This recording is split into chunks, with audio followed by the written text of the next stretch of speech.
Alright, it's now September, the actual date is the 26th, but that means that we finally got over summer. The summer movie season was wild. Today, I'm going to give you my top 10 movies for summer 2023. I am so very excited to share you guys this video. Before I get started, subscribe, hit the like button, hit the bell, and comment down below what is your top 10 movies of summer 2023. I've seen so much. I was just going to do a huge ranking of all of it, but I've seen I think 25 movies, and so that's over 25% of my end of the year ranking. So you guys are just going to wait until my end of the year ranking, because what's the point of spoiling all of that when I still have, just top 10. So this is just a little tease. I'm just doing a top 10. That's what I decided on doing. With that said, we're not going to waste any time on this video. We're going to get started with number 10, which is my biggest surprise of the year, Joyride. Joyride is a movie that I saw the trailer in the theater for Renfield, which would be in my top 10 of summer if it was made in the summer. But anyways, I was in the theater for Renfield, this trailer played, and I was like, this looks stupid. There's no way I'm going to watch that movie. It looks absolutely horrendous, stupid, horrible. And for some reason, I was just sitting alone at home. I'm like, I want to go. Why not? Let's just go to a movie. And we went to see Joyride. And I was like, okay, I might as well make the best of this. And it was exactly what I expected it to be. A raunchy, horrible, inappropriate, oh, I'm going to go out and have sex all the time. All those kind of jokes. But in the deeper meaning of it all is really emotional and really has great meaning. To where the whole goal of this is that they want to find one of these people's mother, so they can get her to come to the area and get her job. And so on that journey, when you get to the end of that journey, it's especially emotional because we realize what happened to this mother and her relationship with the daughter and all that happened. And it can be really emotional. And it's about the power of friendship. Like, you get this one character that's like, yeah, nobody likes me and I'm just super weird.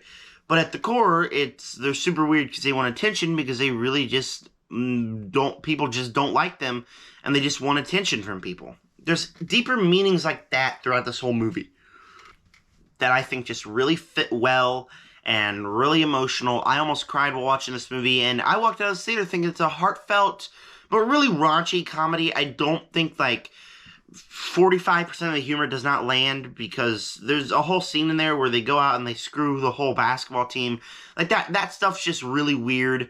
I'd much rather watch a heartfelt movie with none of that in it, but the movie has both of it in. And so that's why it's number 10, because it's just a heartfelt, enjoyable comedy. Number 9 is Indiana Jones and the Dial of Destiny. This is a movie that I am not the biggest Indiana Jones fan, but I do like Indiana Jones. I'm super excited to see this one. I really like the trailers. I was a bit confused on what it would be like, and so I went to the theater to watch this movie, and me and my dad, and we sat there, and I really liked the movie, especially after people were saying big disappointment, because I walked out of this film really digging it. For starters, I think that this has the most memorable action sequences and stuff in this movie since the original Indiana Jones. I still remember every single action sequence and how fun it was and how memorable and tying back to Indiana Jones it was. Indiana Jones was great along the way, but all the other cast members was great. Mads Mikkelsen as a villain was really good in this movie. They introduced a central theme about time travel, which I thought was really interesting. I mean, it was a unique way to dive into Indiana Jones.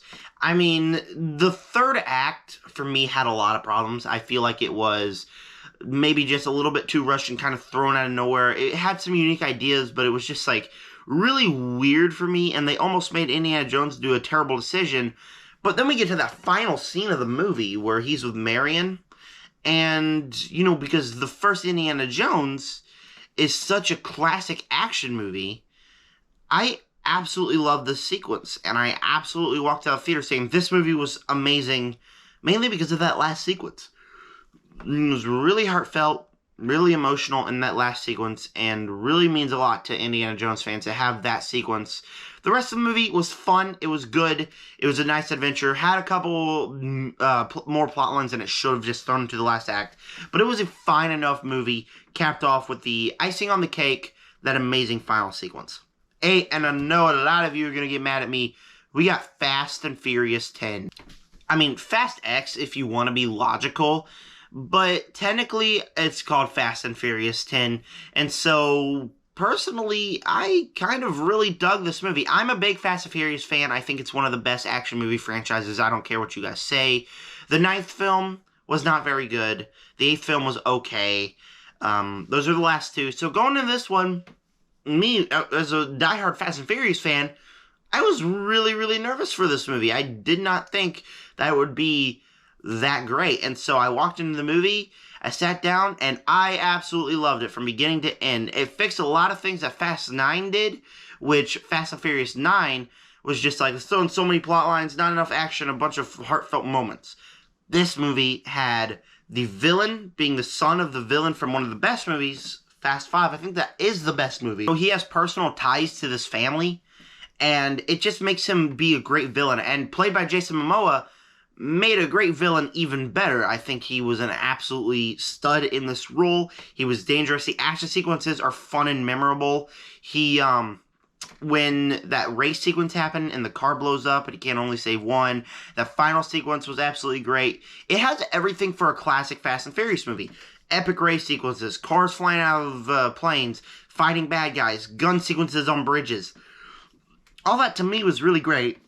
And it even does like the Avengers Endgame formula, where it's one of my favorite formulas, to where a character or a group of characters split up, they all go on their separate missions, we cut back to each one of them, so each time someone's story gets boring, we cut to another one. And so it was just an entertaining, fast-paced experience through the whole thing, capped off with awesome action in the end, and then all of a sudden, cliffhanger. Movie just stops. And I do not want the movie to stop. I cannot wait for part 2. But the movie just stops, just like that. You don't know if they're going to survive. You don't know what's going to happen next. And so, it's a great way of building suspense.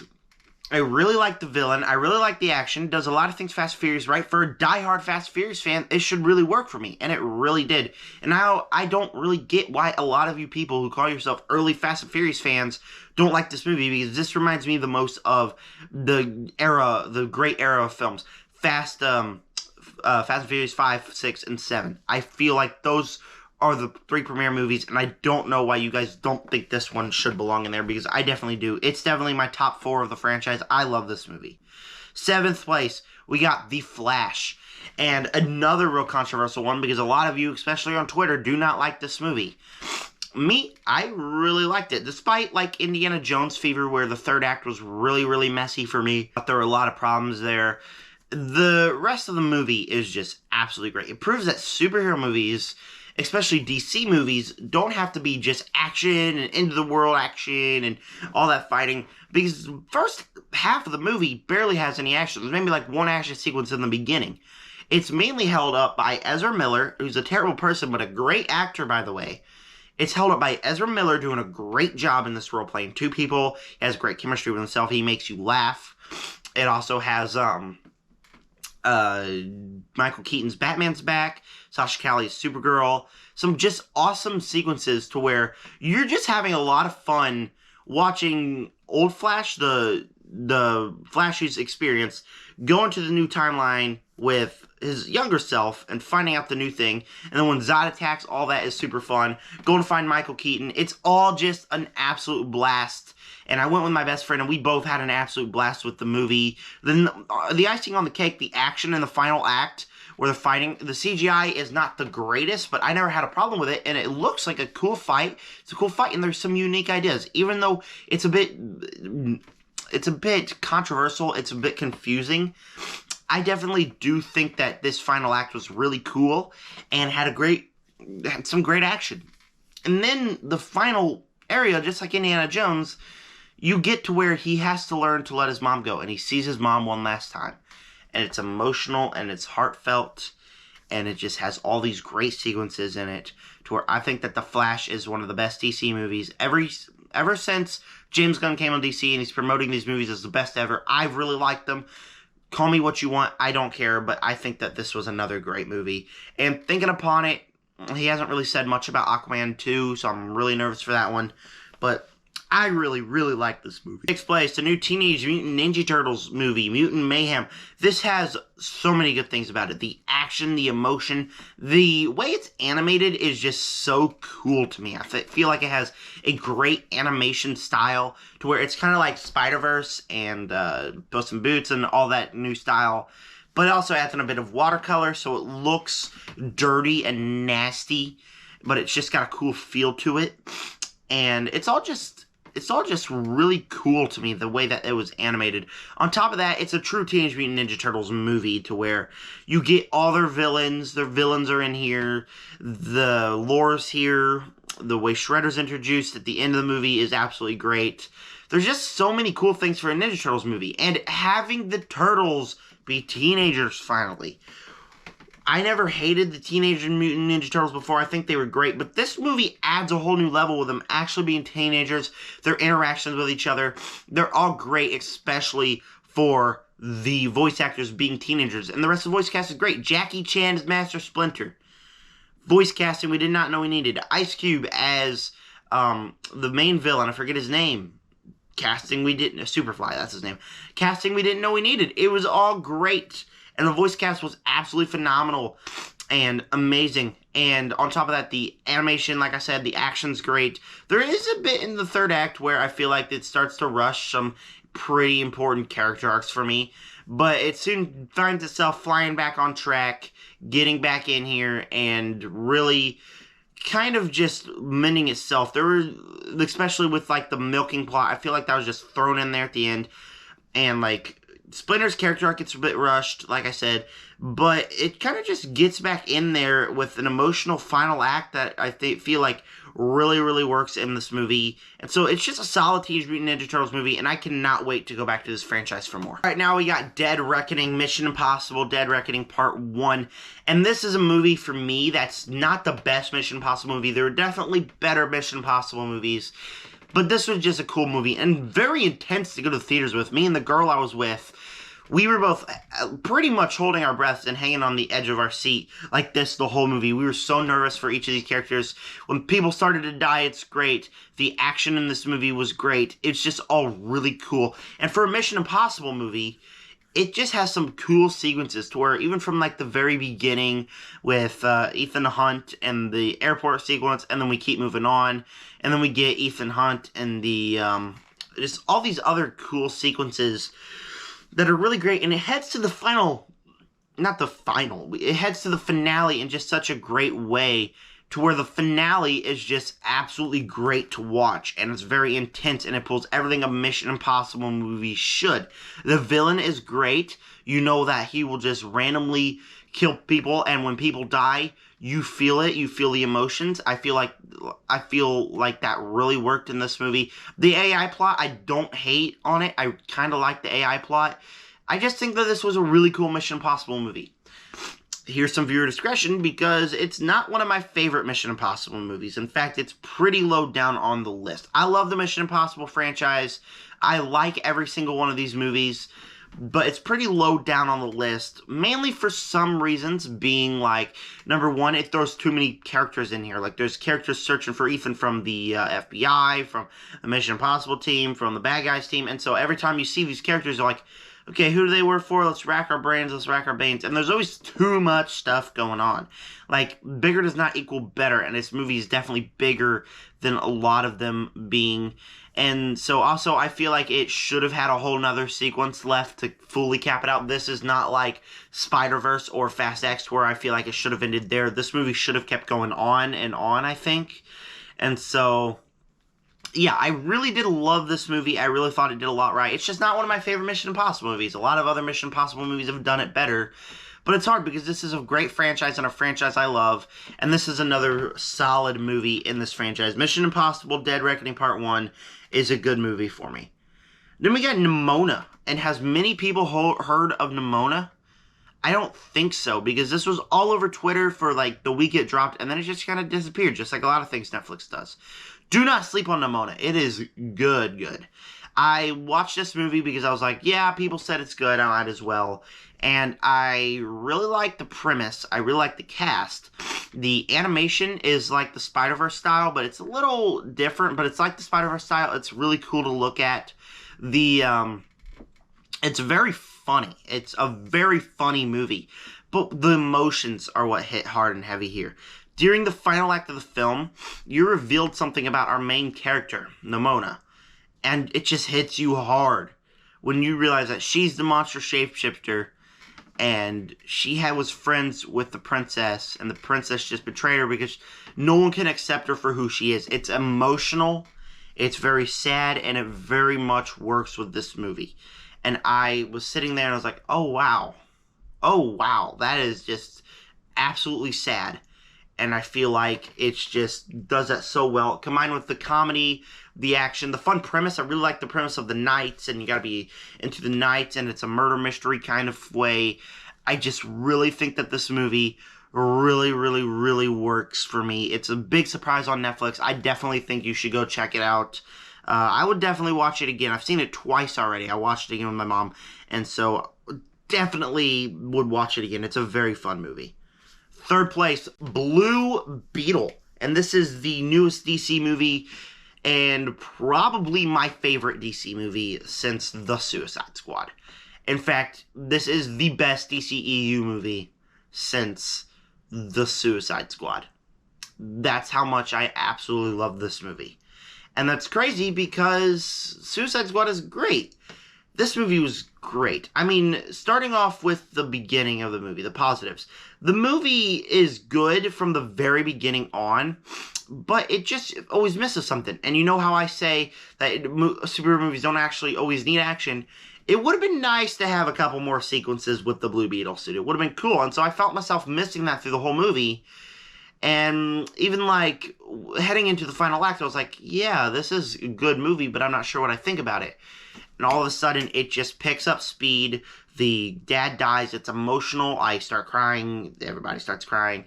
Then you get to the final sequence with the big action sequence was great. The family dynamic was great in this movie. That makes it emotional. I felt like it was, from the trailer, it was going to be a Shazam knockoff. And in that way, it kind of was.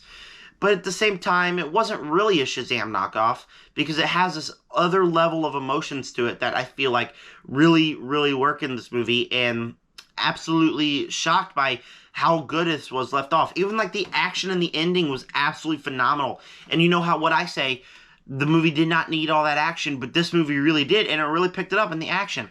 And the emotions are just so good that you see even with the bad guy, Carapax, just a standard throwaway bad guy, all of a sudden you get all these emotions from him. Emotions emanating from him, and it's just so emotional and heartfelt, and it's very sad. And so I felt like it was very great, did that way great, and even adding on an extra layer. Me and my brother never go to movies and say we both love it. Like, even with The Flash, a couple other movies on this list, Teenage Mutant Ninja Turtles, I walked out theater saying I'm loving it. He walks out theater saying, yeah, that was good, man. This movie was one that we both walked out theater saying, yeah, that was a great movie. And so it's kind of just a little memorable just for that reason. But Blue Beetle was a very good DC movie, and I cannot wait to see him more in the franchise. I really hope James Gunn gives him a sequel, even though he bombed, because I love this movie. Second place, my second favorite movie of the year so far is Gran Turismo. I did not think I'd be saying that, ever. Once I saw the trailer, I did not think that this movie would be my second favorite movie of the year. Even when the reviews came out, I thought to myself, this is going to be great, but it's not going to be as good as a lot of these other movies, is it? No, it's the best movie besides my number one, which if you guys know my channel, you know what my number one is. This movie is freaking awesome, dude. I absolutely love this movie. I feel like it does everything right. The cast is absolutely great. The way the racing sequences are portrayed are intense and scary, but at the same time pretty cool to watch because it has this unique style that brings in the PlayStation and kind of just looks really, really cool, and they're very intense. Like, you know, in this movie that you think that something's going to happen. From the very first race sequence, I thought, yeah, this is going to happen. This is obvious. And the very opposite happens, and it keeps you on its toes for the rest of the movie. The very first act was very slow. I didn't know what I think of it, but it soon picks up. And even, like, at the part where I thought, yeah, this got 10, 15 minutes left, it had a half an hour left, which is a good thing for this movie because it is able to add on so many other things to this movie. The emotions with the dad, the emotions because, spoiler alert, he gets in this big wreck where I thought, no way. No freaking way. It's emotional, it's heartfelt, the racing sequences are intense. It puts Neil Blomkamp on my map of movie creators that I have to watch because this guy just made such a great movie, and I cannot wait to watch more of his movies. You need to check out Gran Turismo if you haven't seen it. It is so freaking good. Number one, though, is Across the Spider-Verse, obviously. Across the Spider-Verse is my favorite movie of the year. It's one of my favorite Spider-Man movies. I rewatched it 3 times already.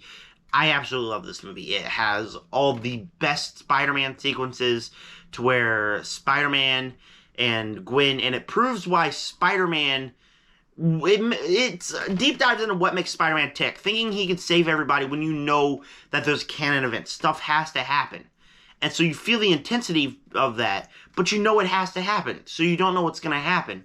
And so when he gets to the Spider-World, and it's about to happen, when he escapes, that sequence is all intense. It's emotional. His relationship with Gwen is absolutely great.